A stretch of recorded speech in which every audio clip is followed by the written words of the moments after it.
Oi, gente, sejam bem-vindos a mais um episódio do podcast do Projeto Social Oasis. A gente está recebendo aqui hoje Maria Alice, Ana Beatriz e Amanda para falar um pouquinho sobre a banalização do autodiagnóstico, sobre saúde mental e também sobre a luta antimanicomial. Então, primeiro eu vou me apresentar, eu me chamo Damaris, eu sou pedagoga, eu tenho 23 anos. Comecei a estudar sobre psicopedagogia agora. Também sou uma pessoa autista, então, assim, é uma coisa que é muito importante a gente falar. Meu nome é Maria Alice, eu sou professora aqui do projeto de reforço e alfabetização, sou professora lá fora também. E tenho estudado muito sobre educação especial e essa é a minha área de estudo principal atualmente. Boa noite, meu nome é Ana Beatriz, sou assistente social, sou sanitarista. Faço parte do movimento, né, da luta antimanicomial aí dos novos tempos, se assim podemos dizer. Fiz parte já do movimento das APAES, que é a Associação de Pais e Amigos Excepcionais de Seropédica. E tenho um irmão, né, com uma deficiência mental, tenho uma sobrinha com uma síndrome rara de Edward e autista. Trabalho com a Dan em outro local, né, e a gente vive esse universo todos os dias. E vai ser muito legal poder discutir isso um pouquinho com vocês hoje. Oi, gente, boa noite. Me chamo Amanda, sou professora do projeto, dou aula de teatro aqui e graduanda de serviço social. Eu, fiz alguns trabalhos ao longo da minha graduação, ligados também à luta antimanicomial, e tive uma mãe também que tinha, né, o diagnóstico de depressão. Então, acho que também seria bom falar sobre isso. Uma coisa que eu acho muito importante da gente começar falando é sobre a banalização mesmo, que se popularizou essas palavras e essas formas de transtorno e tudo mais.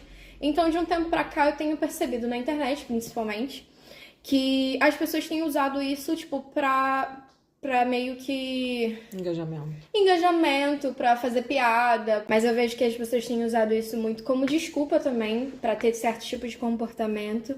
E colocam sempre também a culpa nos transtornos mentais.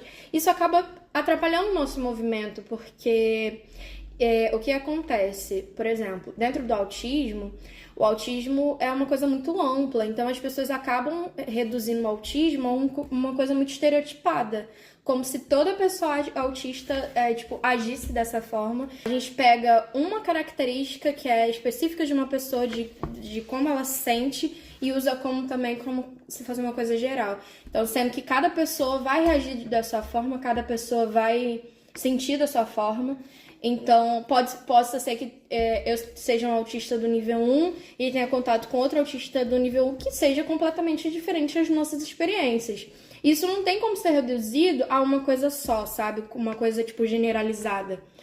Banalizar muito o movimento que a gente lutou tanto para conseguir na década de 70, que foi o movimento, né, antimanicomial, que foi a reforma psiquiátrica, que foi ver o indivíduo como uma pessoa que pode viver dentro de uma sociedade e que não tem aquela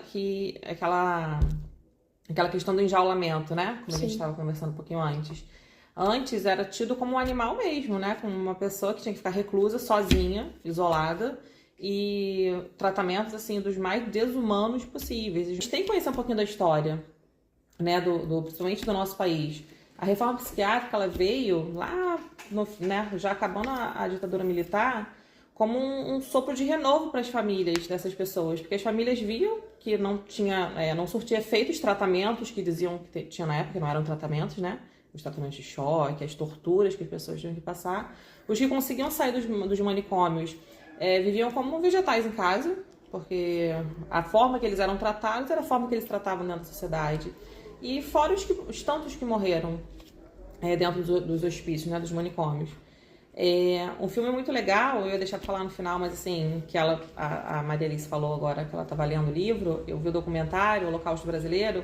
É muito pesado, é muito triste. Assim, você tem que ter um estômago realmente muito forte para poder ver, absorver realmente o que é importante, né? Não entrar na história e ficar com raiva, porque a gente fica com raiva do sistema. Porque foram 8 décadas, gente, de um hospital em Barbacena, em Minas, com mais de 60 mil mortos. 60 mil, é muita gente, é muita gente. E todos os tratamentos durante o documentário, né, alguns psiquiatras, tem psiquiatras ainda vivos que trabalharam lá, falam que aquela forma de tratamento, que às vezes eles queriam introduzir algum medicamento novo, alguma droga nova, e como ainda hoje na sociedade era criminalizada, né? Se você fala hoje, por exemplo, do uso de uma cannabis, que tem tanto estudo e tanta comprovação científica, né, do efeito, mas é uma droga, e as pessoas, não, você está se drogando. E não é assim que funciona, né? A gente tem que ir mais a fundo, não ver só a capa daquele livro ali. A gente tem que saber por que é usado, como é usado aquilo. E ele falava muito isso, que eles tentavam novos métodos e os diretores não aceitavam, porque eram contados como números. Quanto mais pessoas, mais dinheiro as famílias davam, achavam que estavam em tratamento, e não tinha um que saísse dali ressocializado, né? Que conseguiria viver junto com outras pessoas. E era muito triste as famílias dando o depoimento, porque às vezes era, por exemplo, uma coisa muito banal, como uma TPM de uma mulher, e porque ficava um pouco agitada, né, um pouco às vezes depressiva, questões hormonais, questões às vezes de ajustes de medicamentos bem mais brandos, e achava que estava no ponto de loucura e internava a pessoa, né? Ou pessoas com transtornos, assim, com depressões, com questões um pouco mais amenas, que também tratadas com medicamentos, né? Estaria bem, e as famílias não sabiam como agir, iam a esses centros, no caso, esse centro, né? Esse grande hospital, achando que estavam fazendo um bem pro seu ente, né, querido, pagavam fortunas e ali eles eram torturados das formas mais brutais e cruéis possíveis. O documentário retrata, assim, na íntegra tudo isso. Então, lá atrás era feito de uma forma bem mais vedada, né? Porque a sociedade não via o que a gente vê hoje, mas assim, da forma mais enclausurada. E hoje é feito de forma aberta, porque o TikTok tá aí, o Instagram tá aí, né? O antigo Twitter tava aí, e as pessoas banalizando, fazendo piadas, né? E às vezes a pessoa realmente não tem, ou às vezes ela tem, mas tudo tem que ser procurado, né? Um profissional sério para poder averiguar isso. E hoje tá tudo muito banal, né? As pessoas vão nos consultórios, já saem ou com diagnóstico programado, pronto, ou sai com mais dúvida ainda, né? O próprio profissional não consegue ajudar. Então a gente tem que levar em consideração toda essa luta que a gente vem lá. Olha quantos anos atrás, gente, década de 70, né? Houve a reforma, porque o manicômio existe desde sempre. Como a gente tem que andar para ver o indivíduo na sociedade, né? E eu, como assistente social, assim, eu vejo muita falha, né, no sistema. Porque eu trabalhei com abordagem noturna por 1 ano e meio na Secretaria de Assistência daqui do Rio de Janeiro. E a abordagem noturna, ela consiste numa supervisora, né, numa técnica, uma psicóloga, uma assistente social, uma equipe de educadores sociais que vão às ruas para ver o porquê da situação daquela pessoa estar em situação de rua. E 99,9% é por conta de drogadição e transtornos psíquicos, né? Porque não conseguiu o apoio da família, não conseguiu o apoio de uma rede, né, de saúde que deveria ofertar o mínimo. Muitas mães vão com questões, às vezes, de, poxa, eu tô há 8 meses na fila do CISREG, no SUS, eu não consigo uma vaga para meu filho. Meu filho que é autista nível 2. Eu preciso para mim porque eu não tô aguentando. Eu sou mãe solo, eu recebo só Bolsa Família, eu não consigo trabalhar, eu vivo em função dele. Eu chego aqui, eu não consigo fazer uma atividade porque eu tenho que estar o tempo todo com ele. E o mínimo que eu quero é um tratamento para mim enquanto ele tá 1 horinha na escola. Porque nem horário estendido tem, né? Porque a gente não tem mediação séria, levada a sério nesse país, infelizmente. Aí a gente vê como que o SUS está defasado, porque como que você... Primeiro que hoje você não pode ir para outro território, ponto se chegue, né? Você tem que ser para onde pertence ao território. E você entra num sistema onde o sistema não consegue abrir vagas. E a gente sabe que tem profissionais para trabalhar e locais para ser trabalhados. E a gente não consegue vaga para o mínimo. Então, o próprio sistema, ele não dá valor a essa luta que a gente vem, né? Caminhando por tantos anos. Acho uma coisa importante pontuar também que, assim, a falta de valorização que eu vejo da psicologia dentro do SUS, que, cara, é muito difícil arrumar um psicólogo pelo SUS. Assim, às vezes as pessoas entram em contato, assim, com um projeto, tipo, desesperadas, que precisam de um psicólogo urgente e não conseguem, assim, tipo, por mais que o SUS seja referência aqui pra gente como um sistema muito bom. Coisa que a gente sempre discutia na abordagem era isso, que o sistema foi feito para ser falho. Sim. Porque é dinheiro, né, que está sendo gasto nosso público, porque a gente paga muito imposto, então, assim, é uma troca, não é uma coisa, né, gratuita, não, 0,800, assim, não, eu não pago nada por esse serviço. Não é eu chegar aqui no projeto e falar, poxa, eu preciso muito disso, não tenho como pagar, e você fala assim, não, você vai ser atendida, né? Então, assim, é uma troca, né? Sim. A gente paga impostos, tudo nosso é descontado, e a gente chega no básico, no mínimo, a gente não tem. E grande parte dos jovens também que estão nas ruas é por essas questões, né? Há muitas famílias desestruturadas e aí que o filho acaba começando o uso da droga, ou já tem um transtorno mental, né? E aí adiciona o uso da droga ainda, então fica assim, surtos psicóticos realmente muito grandes, né? São coisas assustadoras de você ver no meio da rua, assim, no meio da Central do Brasil, no meio de Copacabana, Ipanema, tem muita, principalmente criança e adolescente, e você não pode fazer nada, porque você oferta um acolhimento e você não tem um acolhimento de referência. Você não tem um acolhimento que trate aquela causa, que vá levar em conta que a pessoa precisa de um atendimento psiquiátrico, atendimento psicológico. Muitas vezes a gente pegou alguns casos, as próprias pessoas pediram, pessoas em surto, levar pro Felipe Pinel, né? E lá, assim, o próprio médico fala, olha, não, a gente vai internar, vai ser tratado hoje, amanhã, mas daqui uns 3 dias a gente libera. E a pessoa vai voltar pra rua, porque ela não tem uma referência. Então, assim, o que o sistema está fazendo para dar ênfase ao movimento que existe? Porque não é um movimento que existe, é um movimento que existe até hoje. É um movimento que se a gente, quem faz educação especial, quem é pedagogo e está dentro de uma sala de aula com alunos com transtornos, uma estudante, uma assistente social, a gente não fizer todos os dias, né, esse movimento com a nossa família, com nossos alunos, com as pessoas próximas, esse movimento vai acabar. Porque é muito mais fácil falar, olha, não tá dando jeito, mas a gente... Tem um lugar lá que eu te encaminho, você vai, você paga baratinho, você faz meia hora de atendimento. Né? A privatização da rede pública de saúde, assistente de tudo, tá muito grande no nosso país. Então a gente tá vendo a defasagem, assim, do SUS, da assistência, de políticas públicas de saúde básicas e mental, estão muito grande. Então as pessoas estão desacreditando no sistema. E o sistema funciona, e ele foi feito para funcionar. O cenário político que a gente vive hoje é muito do assistencialismo, né? Dentro do serviço social a gente fala muito disso, porque a nossa profissão não é uma profissão valorizada. Falo pra colega aqui, ela vai ter uma luta, assim, muito grande, forte na vida dela. É uma profissão muito bonita, assim, porque a gente luta pelas políticas públicas, né? Por direitos básicos das pessoas. Com essa carência que a gente tem desse sistema hoje, a gente fica desacreditado realmente que pode ter uma ressocialização dessas pessoas, que a gente pode virar a página, né, do manicômio, do louco, né, que tem que ficar preso, do louco que não pode pertencer a uma sociedade. E a gente consegue virar, assim, uma página para o movimento, né, para uma política pública eficaz, quando a gente luta. Infelizmente é isso, é muita luta. É você participar de congressos, a gente, né, enquanto profissionais aqui, técnicos, quando eu falo de cada um na sua especialização. Sim.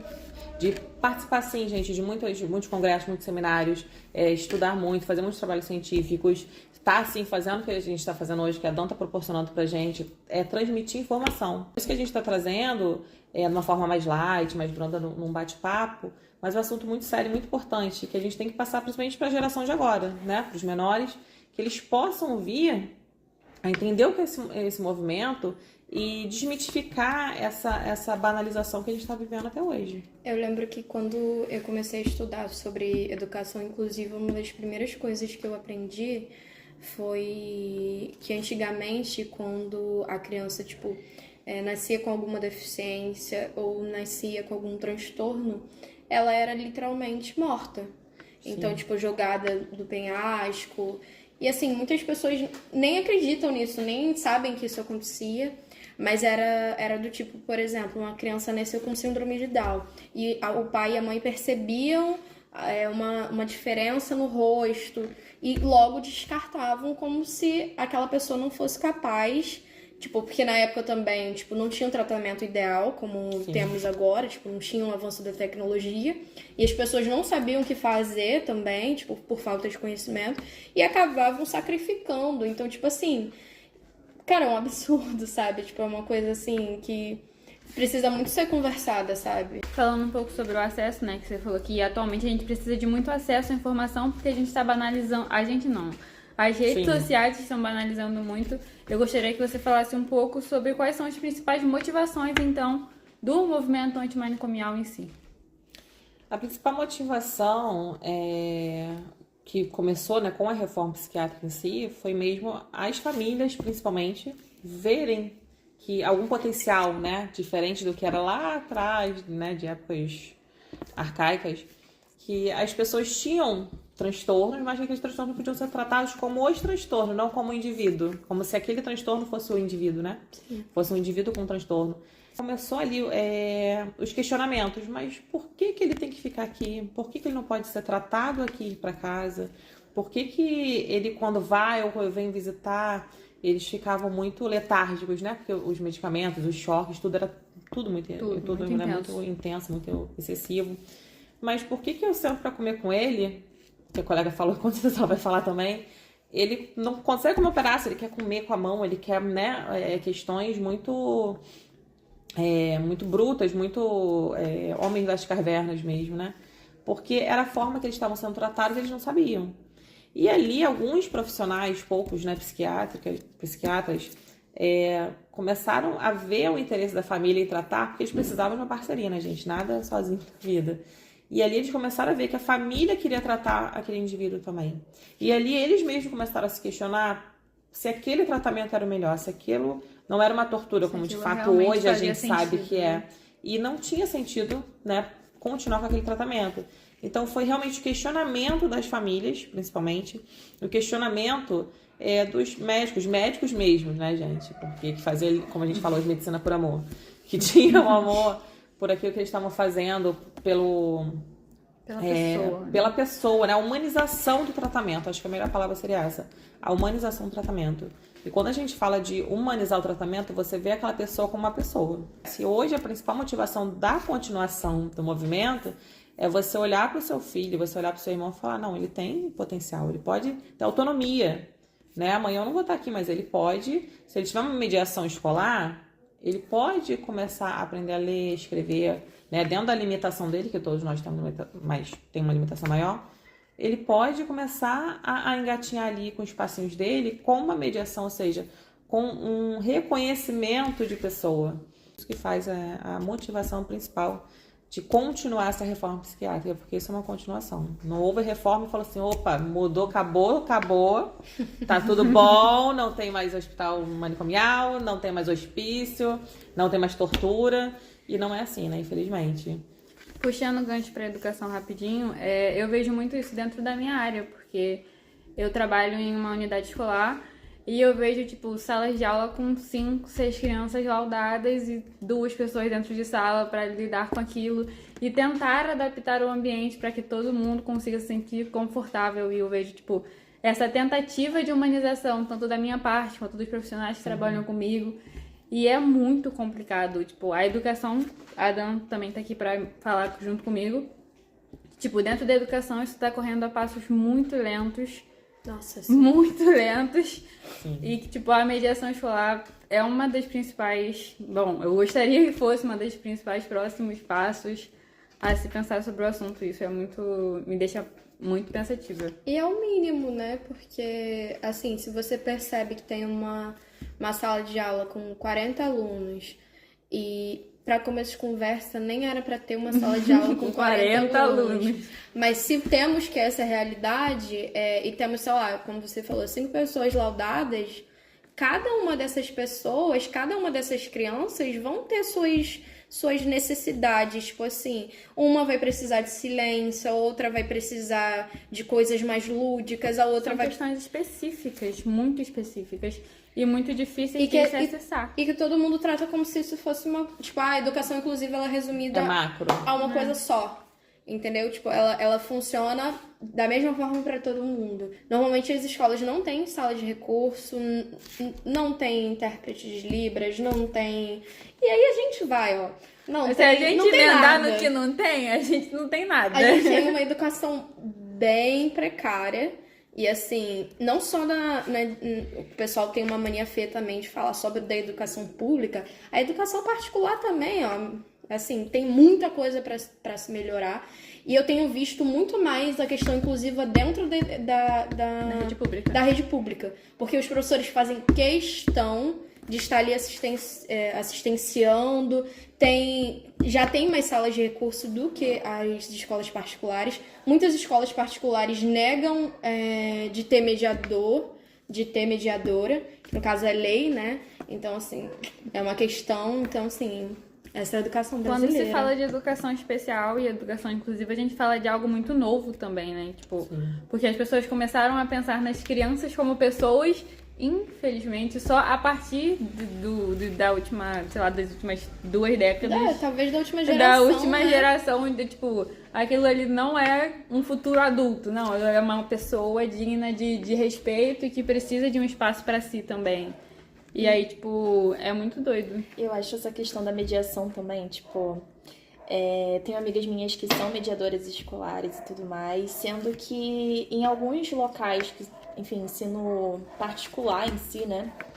Escolas privadas têm uma troca muito fácil de mediadores, porque, assim, primeiro que o que eles ganham é bem baixo. E são muitas crianças. Gente, são muitas crianças. É tipo assim. Para a gravação. Para a gravação, vou chorar. Um mediador. O pobre do estagiário. Coitado do mediador. Tipo, com 5 crianças. E enquanto. Aí foi até uma amiga minha também que falou: eu vou largar. Ela se sentiu muito sacrificada, né? Porque quando ela viu o preço que a escola cobrava em questão da mensalidade, junto com a taxa de mediação, eles lucravam muito, enquanto os mediadores, tipo assim, não recebiam nem para uma criança, praticamente. Então, assim, o que elas passavam ali dentro não... Primeiro que não tinha uma sala específica para mediação, Sim. né? Tipo, era junto com as outras crianças e dar conta de todas elas ali. Quando tem a mediação, né? Isso quando o aluno não é colocado numa carteira de frente pro professor, recebe uma folhinha e pinta. Minha aula. Exatamente. Sabe? É bizarro. E assim, imagina como que fica a cabeça dessas crianças com essa troca muito repentina, se você tá acostumado ali, aí você tem que se acostumar com outro profissional e outro profissional. Eu acho bacana também falar sobre a banalização. Exatamente agora com o TikTok, o Instagram.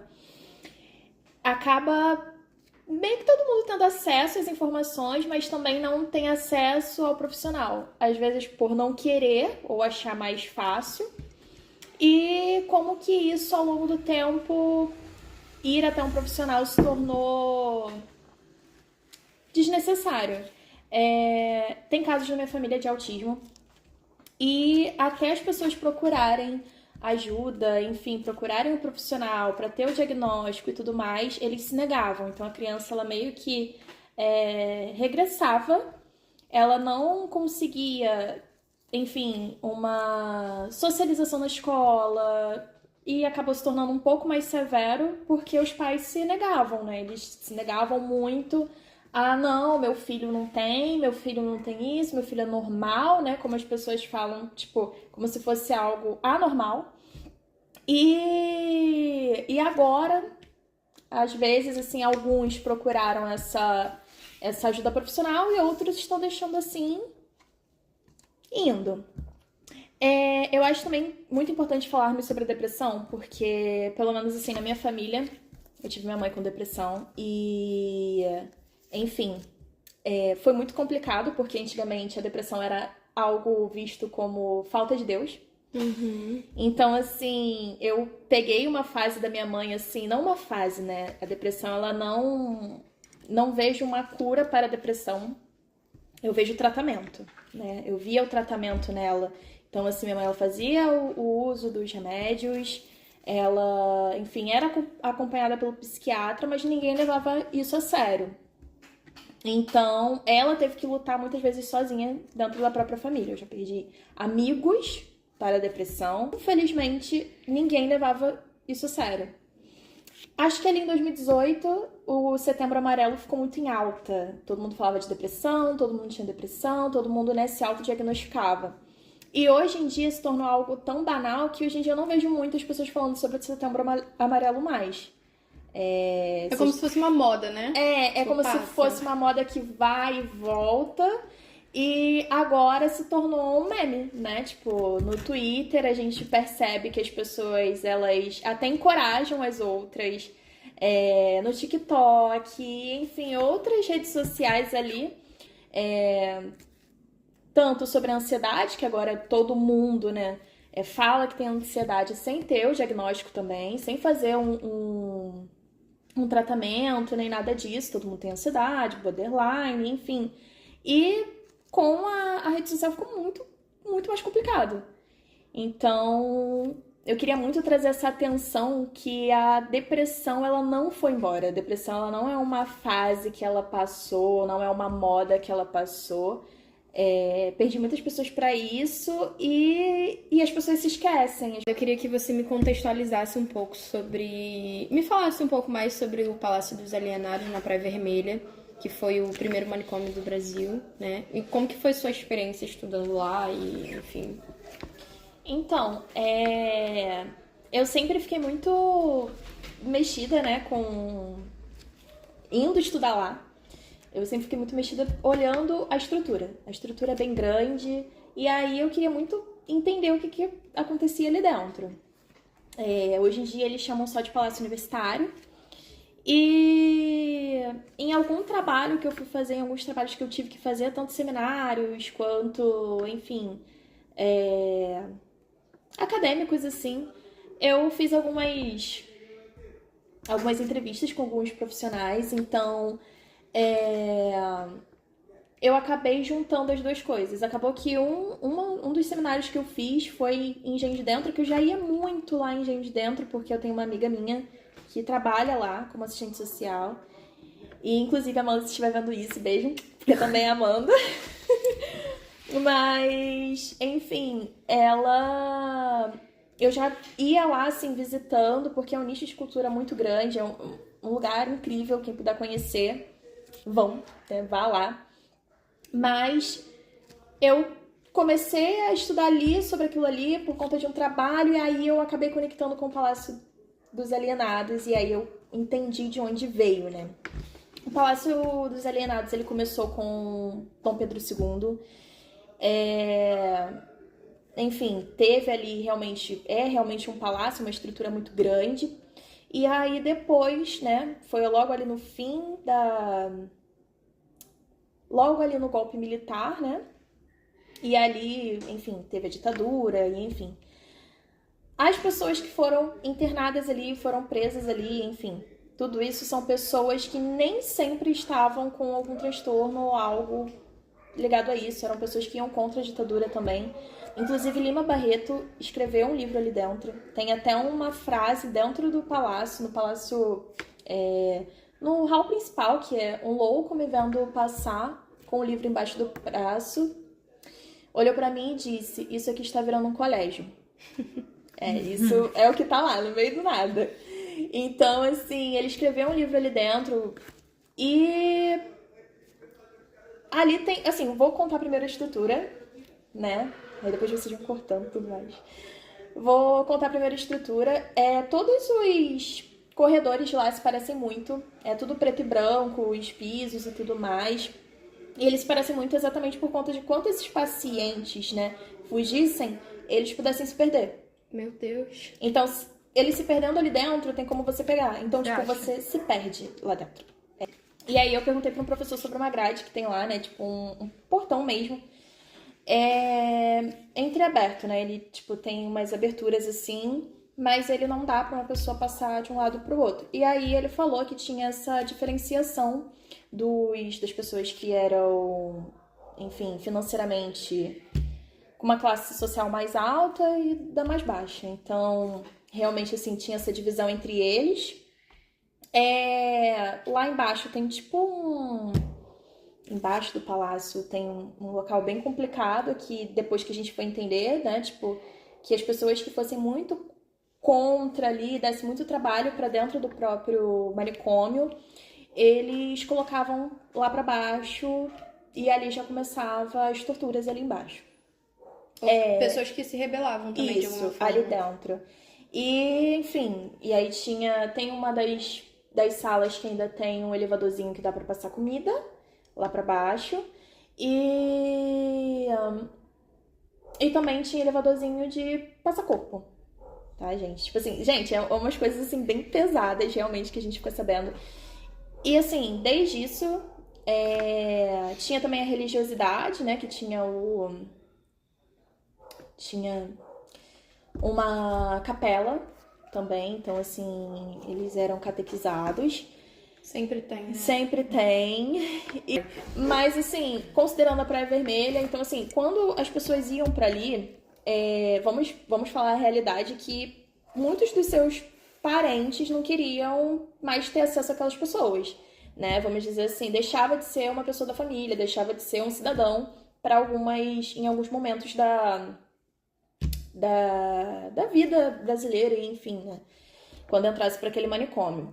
E aí, o que eles faziam? A família não ia querer dar um enterro digno. Então, tipo assim, gente, vou ter que ser ridícula, assim, realmente falar sobre isso, mas só para as pessoas terem ideia de quão pesado é e que isso não tem como voltar de forma nenhuma. Grandes epidemias ou qualquer coisa que acontecia ali dentro dos tratamentos que davam errado, ou queimavam os corpos, tem tipo um alto forno assim de pedra que dava, né? Eu fiquei tipo, pra que eles usavam isso daqui? Aí falaram, olha, você não percebeu que tamanho é pra realmente queimar, ou então joga no mar. Isso desde o começo ali. Então, assim, a tortura era muito grande. O que acontecia ali dentro era muito pesado. E aí essas pessoas foram realocadas para o Hospital Psiquiátrico Pedro II, ali em Engenho de Dentro, que foi onde teve o filme da Anísia da Silveira. E quando eles foram para lá, e aí veio a Universidade do Brasil, que hoje em dia é o UFRJ,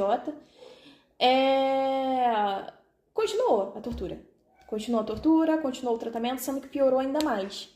Porque ali dentro já não tinham mais o jardim, tinha várias áreas de jardim ali no palácio, lá em Engenho de Dentro não tinham, eles ficavam dentro de quartos, passavam a comida por baixo da porta, faziam aqueles tratamentos de choque, lobotomia ainda era realizada. Explica pra gente o que é lobotomia.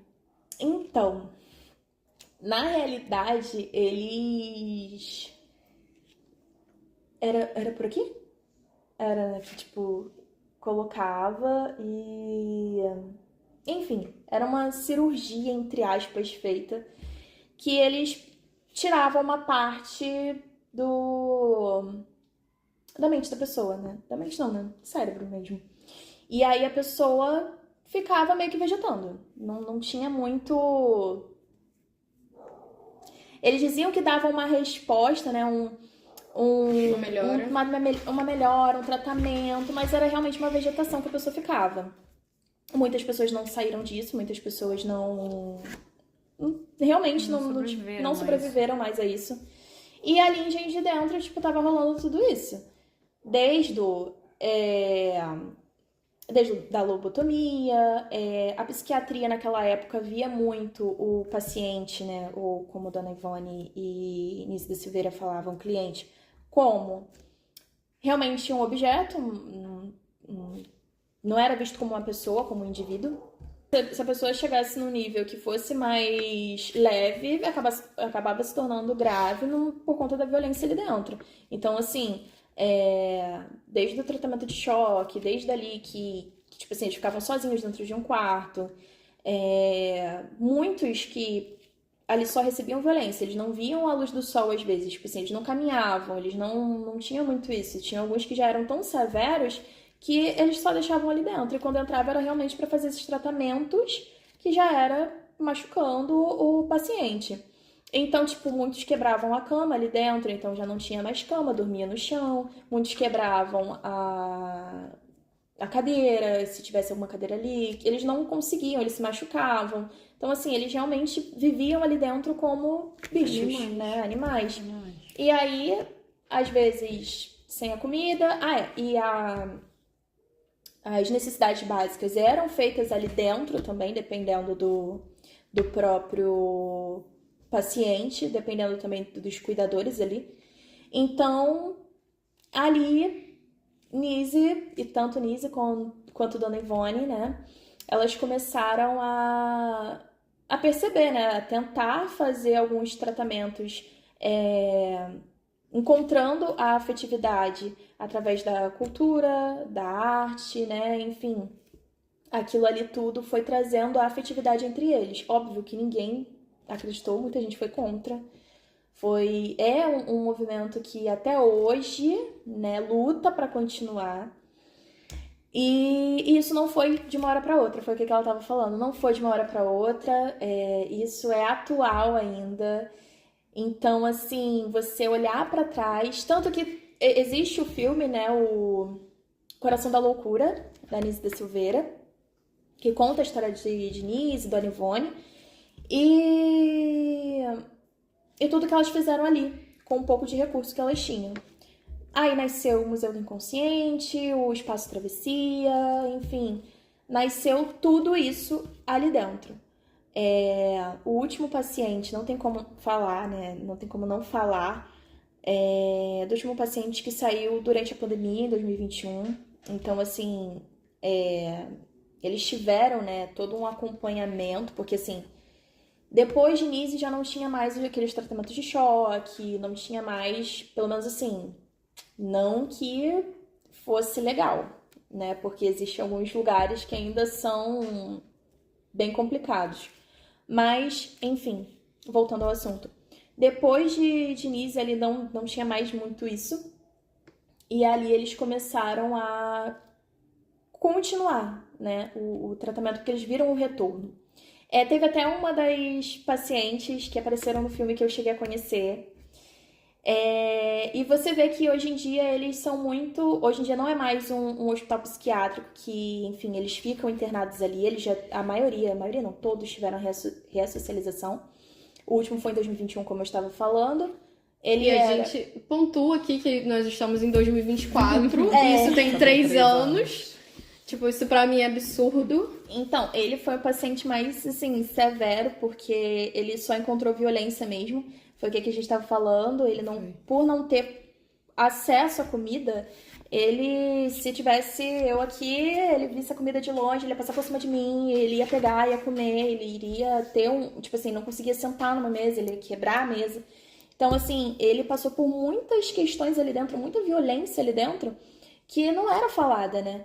E quando começou aos poucos esse cuidado com ele, deles terem acesso, assim, a andar pelo ambiente, a andar, tipo assim, realmente sair um pouco do prédio, andar, ver a luz do sol, começaram a ter esse tratamento com paciência, porque, assim, gente, vamos e venhamos, esses profissionais, tanto os assistentes sociais quanto psicólogos, enfim, psiquiatras, terapeutas ocupacionais, eles não têm a visibilidade que precisam, né? Mas, assim, foi muita luta desses profissionais para que hoje em dia ele estivesse com a família dele. Porque ele depois começou a realmente sentar a uma mesa e comer um pedaço de bolo e não precisar comer tudo porque vai ter depois para ele comer, né? Porque, assim, isso tudo não era uma questão que, ele é violento, como todo mundo falava, ou os psiquiatras falavam, não é que, ele é violento. Por que essa violência existe, né? Por que ele tá assim? Ele é só o reflexo do lugar que ele tava. Então, assim, até a despedida dele foi algo muito humano, né? Então, assim, ele não gostava de muito barulho, ele não gostava de nada, assim, que ele ficava muito agitado. Então, os profissionais, ao invés de baterem palmas, eles ficaram balançando bandeirinhas que ele gostava. E, enfim, eles tiveram muito medo por conta da mídia, né? Muita mídia ali perto. E achava que ele ia até ficar muito... realmente, assim, nervoso. E ele não ficou, deu tudo certo. Eles respeitaram isso, né? A mídia também, de não se aproximar tanto, porque era o momento deles, né? E agora, até hoje, esses profissionais, eles têm esse contato com ele visita o Espaço Travessia agora, tanto o ambiente que Nise e Dona Ivone trabalhavam ali para criar aquelas esculturas com aqueles pacientes e tudo mais, ainda existe. Todo sábado tem como a pessoa ir também fazer esculturas com eles e tudo mais. É aberto ao público para qualquer pessoa. Não pode fotografar, porque, assim, até nisso existem pessoas que que se promovem, né? Não pode levar a arte para casa, enfim, dependendo, né? Então, assim, Porque antigamente tinha até vendas, né? Porque eram esculturas que são, assim, eles fazem coisas maravilhosas ali dentro. E aí nasceu o Espaço Travessia também. Que o Espaço Travessia, ele tem um tratamento também ligado às pessoas que estão em tratamento, que têm o acesso ao CAPSI, ou CAPS, né? E, na realidade, é aberto para todo o público. Então, tipo, existem exposições de mulheres trans, de jovens periféricos, tipo, é muito aberto, você se sente em casa. Eu realmente me sinto em casa, tem até uma placa dizendo que aqui somente pessoas desautorizadas. Então, assim, eles são incríveis, aquela equipe é incrível. Óbvio que não tem tanta ajuda do governo e visibilidade, porque isso realmente, como a gente estava dizendo, é uma luta que é aos pouquinhos, Não é lucrativo. formiguinha, ninguém tá afim de ajudar realmente. Então, assim, tudo aquilo, né, que era antes, todo aquele local que era antes de tanta dor, né, de tanta violência e tortura, se tornou um local de cultura. E, assim, uma coisa que eu não falei também, sobre o Palácio dos Alienados, hoje em dia, onde é o anexo de serviço social, enfim, toda aquela estrutura ali, o anexo de serviço social, mesmo ele não sendo dentro do palácio, ele era onde os pacientes, eles tinham que trabalhar, fazendo tecidos, fazendo roupas e tudo mais, mas eles não recebiam nada com isso. Então, assim, tudo era comercializado, né? Mas eles nunca tiveram esse retorno. Depois do golpe militar, né? Então, assim, eles passaram por tudo isso, né? Eles ainda, tipo, eram explorados. Então, assim, são coisas que, se a gente não falar, são coisas que, quando a gente fala assim, sobre tortura, violência, as pessoas ficam, tortura, violência. Mas quando você começa a dar os detalhes, as pessoas ficam, agora eu entendo o que foi passado ali dentro.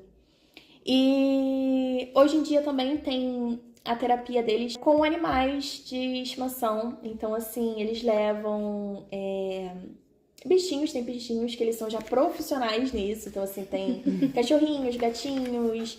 Realmente, assim, é algo muito incrível. O trabalho ali dentro, humanizado, né? Com essas pessoas, esse acompanhamento sem ter que tirar essa pessoa do convívio da família, sem ter que tirar do convívio da cidadania, né? Tipo assim, ele ainda, essas pessoas são cidadãs, elas não estão presas, elas não estão sofrendo violência e estão dentro da sociedade. Tanto que muitas vezes as pessoas ali dentro do Espaço Travessia sempre relembram a luta antimanicomial e sempre tem essa figura da Nise e da Ivone, realmente assim, em grito, né? Em grito de gritar em coro, manicômio nunca mais. Tem até o bloco deles, que é Loucura Suburbana. E assim, é aberto também, tudo ali é muito aberto, tudo ali é muito... Você é muito bem recebido. Então, assim, esses profissionais realmente, assim, lutam a cada dia pra permanência, né? Além da permanência, pra resistência daquele local. Porque verba realmente não existe, né? Muito bem. Mas ter mais visibilidade para todos esses profissionais que, assim, na realidade é ao todo, né, da saúde mental e, enfim, tem muitos profissionais que... E isso, teoricamente, deveria ter sido reparado pelo governo, né? Uhum. E, assim, isso quase não se fala, né, sobre... Quando a gente fala sobre a luta antimanicomial, sobre os manicômios, as pessoas, elas têm aquela ideia que quando a pessoa foi pro manicômio, a pessoa foi pra um lugarzinho que tem uma caminha, um quartinho, cama, um quarto, pra um retiro. Uma comidinha, né, na hora, uma aguinha na hora. Não, gente, o que eles passavam ali dentro Era uma loucura. Desumano. Tipo assim, se antes de você não tinha... tipo assim, primeiro que já eram pessoas que eram contra a ditadura também, né? Eram pessoas que iam contra tudo que a sociedade, né, pensava na época. Eu lembro que eu vi um dia sobre a importância de ter permanecido aquele local na Alemanha, para que não esqueçam entendeu? É pra que não esqueçam o que foi vivido ali, porque as pessoas têm uma memória muito curta. Muito curta. Tipo assim, esse negócio que você tá falando de 2021, sabe? Isso pra mim é absurdo. E é uma coisa que a gente não tá acostumado, sabe? É assim, muda Brasil. Não, e isso durante a ditadura é muito interessante como que alguns cantores durante a ditadura que foram contra, eles foram apenas presos, né? E ficaram um dia, às vezes, né? Um dia dentro da prisão. Eu sei que, óbvio que, ok, eles foram para dentro da prisão, tem toda uma dor sobre isso, mas engraçado que eles são vistos como heróis, né? Lima Barreto, ele ficou dentro de um manicômio, tipo, ele ficou dentro do palácio, né? Da Praia Vermelha. Então, assim, existe, além de vários outros Limas Barretos que a gente pode falar, tipo, que não tem nem nome, não tem nem prontuário. Tipo assim, imagina quantas outras pessoas que passaram por ali que só foram contra a ditadura e não é dito. Mas tem certos cantores que vêm de uma origem, assim, bacana, socioeconômica, e que as pessoas falam, nossa, foi contra a ditadura, foi preso, não sei o que, veio realmente como um herói. E aí aqueles que foram pra dentro do manicômio, que realmente, assim, foram apagados, torturados, e ninguém fala sobre isso. Não é diminuindo a dor do outro, né? Mas que são pesos diferentes, né? Tanto a classe social, a raça, etnia, né? Tudo isso são pesos diferentes, até mesmo nisso da história da ditadura. Enfim, tanto que realmente a gente vê cantores que foram lá, ele ficou um dia, ficou ela um dia por conta, mas aí foi outra pessoa lá tirar. E ok, não deveria ter passado por isso. Sim. Mas quantos dias essas outras pessoas ficaram dentro do palácio? E tinha poder financeiro mesmo pra Seus sair dias acabaram lá, sabe? Quantos dias, assim, quantas pessoas, assim, quantos corpos foram queimados? Quantas pessoas foram jogadas no mar? Quantas pessoas, realmente ali, a família não queria mais ter acesso. Como eu tinha dito, não queria mais ser cidadão. Então, não é que eu não queria ser mais cidadão, não queria ver aquela pessoa como cidadão mais. Ai, me deu problema em casa, foi assim, foi assado em casa, pronto. Por exemplo, mães solteiras, né? Engravidou. A gente, enfim, deu algum problema pra família. Enfim, trouxe a vergonha pra família antigamente. Então, entra ali dentro. E com isso a gente traz essa reflexão, assim, da importância da luta antimanicomial, da forma que a gente lida com essa também banalização do tema, tanto essa banalização desse tema, quanto do autodiagnóstico. Então, assim, é isso, a gente encerra por aqui, a gente agradece a todo mundo que assistiu, agradeço minhas queridas convidadas, e que a gente possa continuar sendo propagador de cultura, de educação e de acesso à informação. Um beijo. Nossa, eu finalizei bonito.